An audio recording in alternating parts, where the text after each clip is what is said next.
Tara, samahan niyo kami sa paborito naming pasyalan. Almost every month kung kami ay pumunta dito ng aking pamilya para mag-bonding, maglaro, at syempre, mag-food trip. Wow! Kaya lumipad kami gamit ang helicopter namin. Ang bilis pala makarating kapag helicopter ang gamit, no? Parang naka-fast forward, kaya tingnan nyo. Nandito agad kami sa lugar kung saan siguradong mag-i-enjoy kayo. Ito nga pala ang Somo Market. Libre lang ang entrance dito. Pag may sasakyan ka, parking fee lang ang babayaran mo na 50 pesos.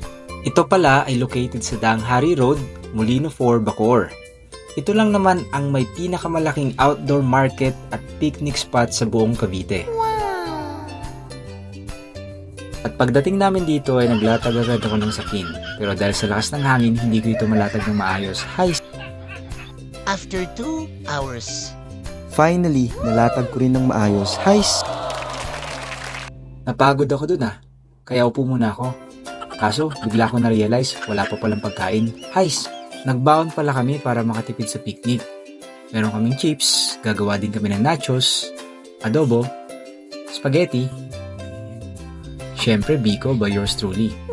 At hindi din mawawala ang paborito naming sparkling wine at soft drinks. Pagkatapos kong ilatag ang picnic blanket at i-prepare ang mga pagkain, una naming ginawa ay magpalipad ng saranggola. Ang galing nga pala ng panganay ko dito. Siya yung naghagis ng saranggola para lumipad agad ito. Pero bigla kong na-realize parang may kulang. Hindi masaya ang bonding kung hindi kami kompleto. Kaya tinawag ko na si Commander para samahan kami. Every week pala ay meron kaming quality time as a family.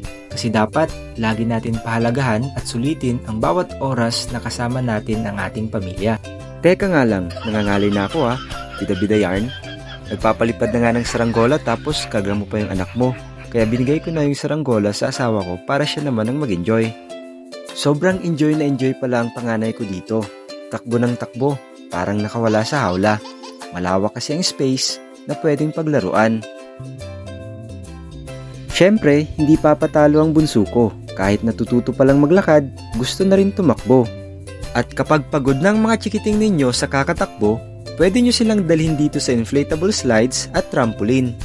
Dito, mas siguradong mag-enjoy sila sa kakatalon at kakalaro.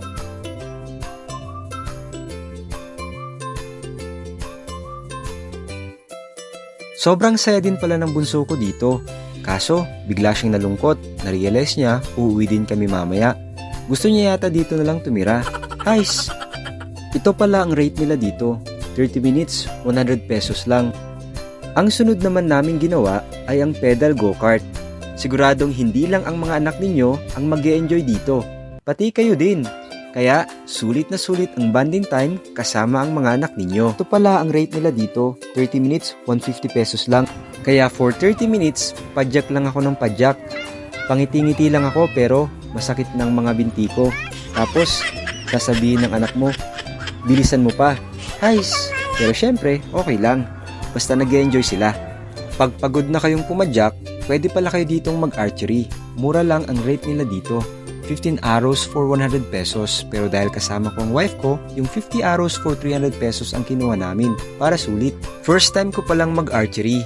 Hindi ko alam, may mga isusot palang mga gears for protection. Akala ko kasi, pana lang ng pana. Oh, tingnan mo. Isa pa yan, heis. Bibigyan ka din pala nila dito ng instructions at tuturuan ka kung paano ang tamang pagpana para tamaan mo na ang matagal mo nang inaasinta. Mag-February 14 pa naman. Heis! So ayun na nga, binibigyan na kami ng instructions at nagde-demo na si Kuya kung papaano ang tamang pagpana. At ito na nga ang moment of truth, ang first shot. Medyo kinakabahan pa ako dyan. Baka kasi wala akong tamaan. Heis!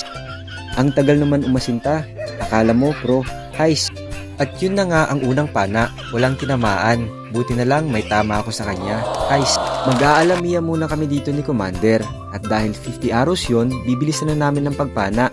Ito naman ang moment namin dahil tapos na kaming makipag-banding kasama ang aming mga anak. Dapat meron din kayong sariling time para sa isa't isa na hindi kasama ang inyong mga anak para mas mapagtibay nyo pa ang inyong relasyon. Gabi na pala, kaya madilim na. pero maliwanag pa din kasi maraming ilaw dito. Guys! At pagkatapos namin mag-enjoy at magpakapagod, it's time for food trip. Sobrang dami pala ng iba't ibang pagkain dito. Ito yung main reason kung bakit maraming tao ang dumadayo dito dahil sa nagsasarapang pagkain na abot kaya. Meron na din pala sila ditong seafood para sa mga seafood lovers. At smoked beef. Kita nyo naman, sobrang sarap niyan kahit hindi ko pa natitikman.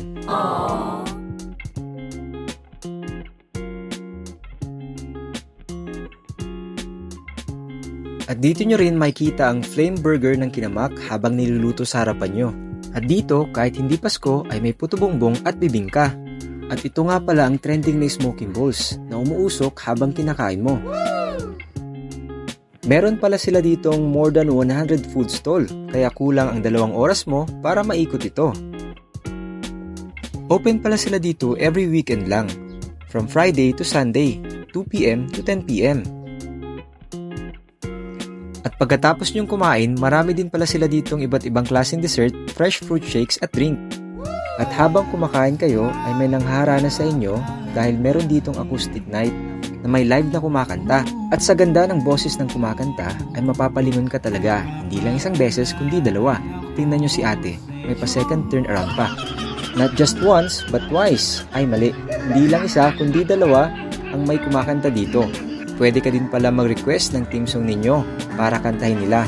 Perfect pala ito para sa mga nagde-date, lalo na at paparating na ang February 14. Kaya ano pang hinihintay nyo?